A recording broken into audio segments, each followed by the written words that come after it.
One NASCAR driver had everything: championship trophies, million-dollar contracts, and a 388-acre mansion. 48 hours later, federal agents were searching his property for stolen goods worth $100,000. Another driver celebrated his 22nd birthday on Tuesday, won Rookie of the Year honors, and was dead by Sunday, taking an innocent mother's life with him. This is how three NASCAR legends destroyed careers that took decades to build in moments that lasted seconds. Welcome to Track Reactions, your source for all the stories on and off the track. Please like this video and subscribe to get the latest burnt rubber. Jeremy Mayfield. Let's start with one of NASCAR's most spectacular falls from grace. And trust me, this story gets darker than you can imagine. Jeremy Mayfield wasn't just another driver trying to make it in NASCAR. This guy had serious talent. He worked his way up from racing BMX bikes in Kentucky to becoming a legitimate Cup Series contender. By 2005, he was winning races and finishing in the top 10 in points. Everything looked perfect for this small-town kid who'd made it to the big leagues. But here's where things get interesting. And by interesting, I mean absolutely insane.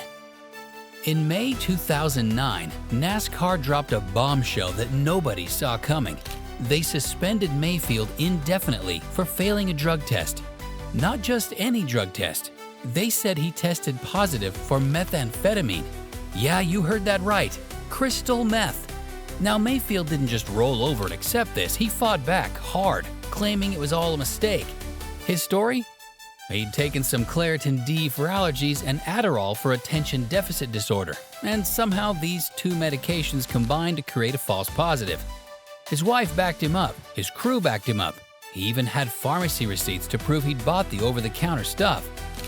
A federal judge actually believed him initially and lifted the suspension in July 2009. For a hot minute, it looked like Mayfield might be vindicated. But then NASCAR hit him with another bombshell. They claimed he'd failed a second drug test just 5 days after getting reinstated. This time they said NASCAR officials had gone to his house and tested him there. But here's where the story gets really wild. Mayfield took his own drug test just 40 minutes after NASCAR's test at a completely different lab, and it came back clean. So either NASCAR was lying or something seriously sketchy was happening with their testing procedures. The legal battles dragged on for months, with accusations flying in every direction. But the most shocking twist came when Mayfield's own stepmother, his father's widow, testified that she'd seen him using meth multiple times since 1998. His own family turned against him in court. Of course, Mayfield denied everything and claimed his stepmother was lying. The whole thing became this massive he-said-she-said nightmare that played out in federal court and destroyed his reputation completely. While all this was happening, Mayfield's racing team collapsed. Sponsors ran for the hills, crew members quit or got laid off, and by the end of 2009, he'd sold off his entire operation. A guy who'd been racing in NASCAR's top series was suddenly out of the sport entirely. But the legal troubles were just getting started. In 2011, sheriff's deputies searched his 388-acre property based on a tip that he was involved in burglaries to support a drug habit. They found $100,000 worth of stolen goods, including heavy machinery and equipment from the defunct Red Bull racing team. Mayfield was arrested and charged with multiple felonies. The financial destruction was complete too. By 2011, he owed $82,000 in back taxes and was facing foreclosure on his massive estate. This guy went from racing for millions in prize money to working as a delivery driver while fighting legal battles he couldn't afford. In 2014, he finally pleaded guilty to possessing stolen property and drug paraphernalia, getting 18 months of probation and ordered to pay nearly $90,000 in fines and court costs. From Cup Series winner to convicted felon in less than 5 years. That's how you completely obliterate a NASCAR career. Rob Moroso. But Jeremy Mayfield's story, as crazy as it is, doesn't even come close to the tragic waste of talent we're about to discuss. Because sometimes the worst career-killing decisions happen in a split second on a dark highway. Rob Moroso had everything going for him, and I mean everything. This kid was NASCAR's golden boy in 1989. At just 21 years old, he won the Busch Series championship, making him the youngest champion in NASCAR history at the time. He was talented, he was marketable, and he came from a racing family with serious connections. His father owned Moroso Performance, a major supplier of racing parts, so Rob had both the talent and the financial backing to succeed. NASCAR took notice. In 1990, Moroso moved up to the Cup Series, driving the number 20 Crown Central Petroleum Oldsmobile in his rookie season. He was officially running for Rookie of the Year. And despite not having the best equipment, he was showing flashes of brilliance. His best finish was a 9th place at Daytona's Pepsi Firecracker 400, proving he could compete with the veterans.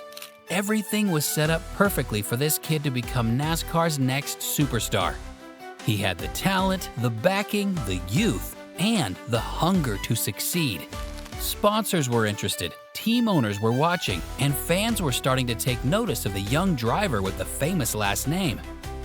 But Rob Moroso had a problem that nobody was talking about publicly. He had a serious drinking problem and an even more serious speeding problem. Between 1987 and 1989, Moroso had been convicted of speeding 4 separate times. He'd also been involved in 2 previous highway crashes, including a rollover accident. The warning signs were all there, but somehow his racing license was never revoked. Judges kept reducing the charges, and Moroso kept getting behind the wheel. On September 30th, 1990, just 4 days after his 22nd birthday, Moroso finished 21st in the Holly Farms 400 at North Wilkesboro Speedway. It was a disappointing result for the rookie, but nothing that would derail his promising career. He had races left in the season and a bright future ahead of him. After the race, instead of heading home or back to his hotel, Moroso went to a bar in Cornelius, North Carolina, where witnesses saw him drinking several beers. Then he got behind the wheel of his car with his girlfriend Debbie Bryant as a passenger. What happened next destroyed not just Moroso's career, but 2 families forever. Driving on North Carolina Highway 150 near Mooresville, Moroso was flying down the road at an estimated 75 miles per hour in a curve with a 35 mile per hour speed limit. He lost control of his vehicle, skidded over 200 feet, and slammed head first into an oncoming car driven by 27-year-old Tammy Williams, a nursing assistant, wife, and mother who was just trying to get home. The collision killed both Moroso and Williams instantly. His girlfriend survived with injuries, as did a passenger in Williams's car, but 2 lives were gone because of one incredibly stupid decision. The investigation revealed that Moroso's blood alcohol level was 0.22, more than twice the legal limit at the time. He wasn't just slightly over the limit, he was absolutely hammered behind the wheel of a car, driving at more than double the speed limit on a dangerous curve. Rob Moroso became the only driver in NASCAR history to win Rookie of the Year posthumously. What should have been a celebration of a promising young career instead became a tragic reminder of how quickly everything can be destroyed by one terrible choice. The racing world was stunned. Here was a kid who had everything: talent, money, connections, youth, and unlimited potential. And he threw it all away for a few drinks at a bar. Worse yet, he took an innocent woman's life in the process.